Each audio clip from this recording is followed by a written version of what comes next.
Moi je rentrais chez moi tranquillement, jusque-là rien de bien fou, et puis d'un coup j'ai vu un supporter comme ça sur la voie publique, ivre mort, il avait l'air d'avoir la mâchoire cassée, il gueulait un truc, il faisait ah ouais, alors je regarde comme ça, J'ai de suite pensé à la sécurité publique, moi je sais quand même qu'on est en état d'urgence, alors vous pensez, j'ai sorti mon attitude de Judge Dredd, mon kung fu, je suis allé le voir et j'ai dit tout de go, monsieur, il faut arrêter de suite, je vois que vous avez bu, que vous êtes probablement drogué, on vous a probablement fait des trucs dans votre enfance, comme tout bon supporter de football dépravé, mais c'est pas une raison pour nous casser les oreilles là, vous me faites saigner de l'oreille là, faut pas hurler comme ça. Et là le mec il s'arrête, il me regarde et il me lance un vulgaire, non mais connard, je suis en plein concert, c'est la fête de la musique, alors maintenant tu dégages. Oh la boulette! Je me disais aussi, ils sont organisés ces supporters, quoi. Il y a la scène, il y a l'orchestre. Putain, je me dis, ça aurait dû me... Mais non.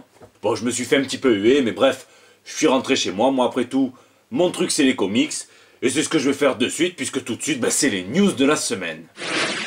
Mosaïque. Marvel avait très largement teasé son personnage en avril dernier et il lève désormais le voile et on sait que ce personnage s'appellera Maurice Sackett, que c'est un basketteur professionnel très connu et un inhumain qui après être passé aux brumes terrigènes va se dématérialiser, un peu comme les jeux vidéo, voilà, et avoir besoin d'habiter dans le corps des autres.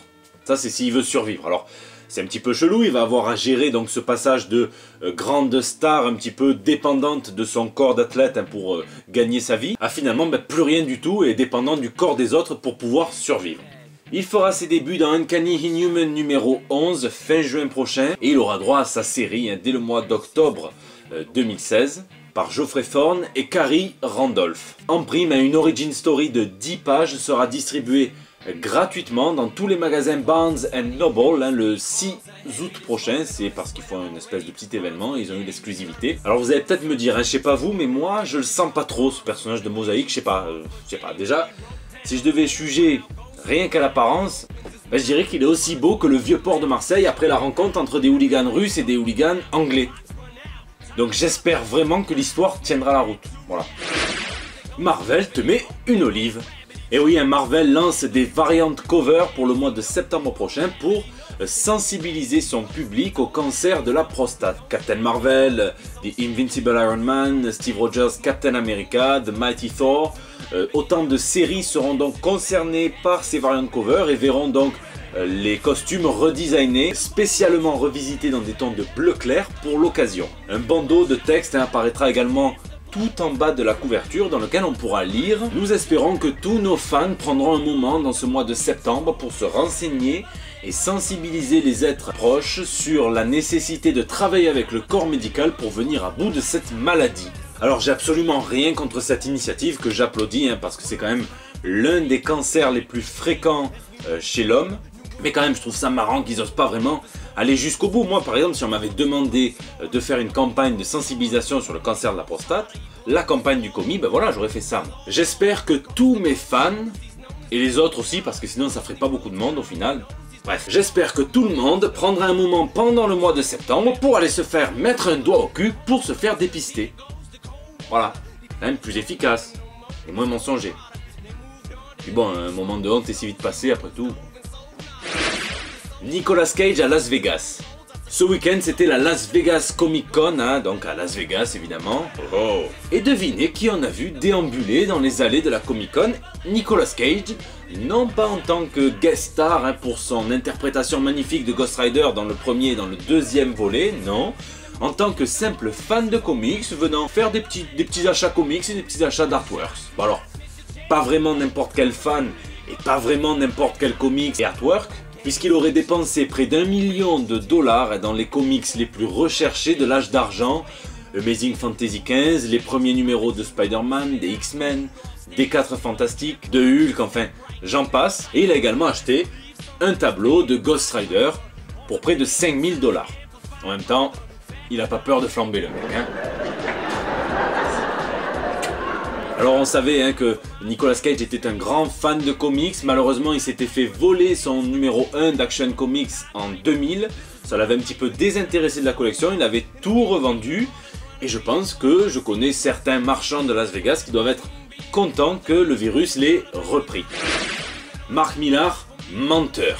Sur le forum du Millarworld, dans un post intitulé « Des tuyaux en or pour les créateurs de comic books », Mark Millar s'exprime sur la nécessité d'avoir des idées innovantes, voire truandes, en termes de marketing pour arriver à se distinguer face aux Big Two, à Marvel et à DC.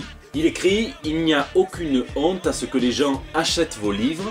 Il n'y a aucune dignité à perdre de l'argent. En tant que créateur de comics, vous voulez travailler le plus possible sur ceci et passer le moins de temps à d'autres petits boulots pour simplement avoir un toit sur votre tête. Face au Big Two, il est facile d'être ignoré, d'où l'importance du marketing. Et alors il cite l'exemple de la vidéo virale qu'il avait mise en place pour le lancement du film Kick-Ass. Vous voyez, Kick-Ass essayait d'interrompre un combat. On croyait que c'était de vraies images, d'où l'ambiguïté. Mais il a quand même oublié de rappeler d'autres stratégies qu'il a utilisées qui sont beaucoup plus sournoises et quand même bien marrantes.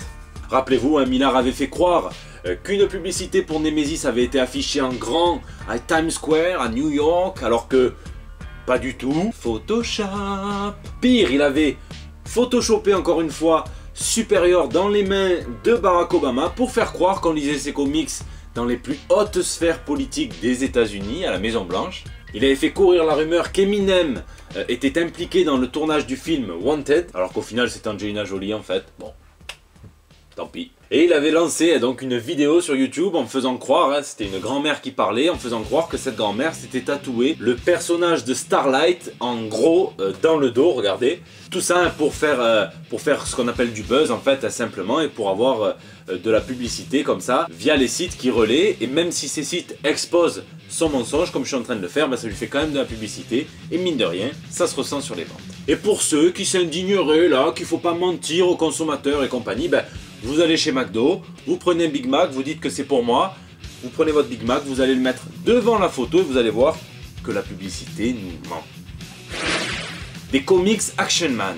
Alors cette news est juste parce qu'elle me rappelle ma folle jeunesse. IDW Publishing, le spécialiste de l'adaptation de licences de jouets en comics, va sortir un comic sur Action Man, le plus grand de tous les héros.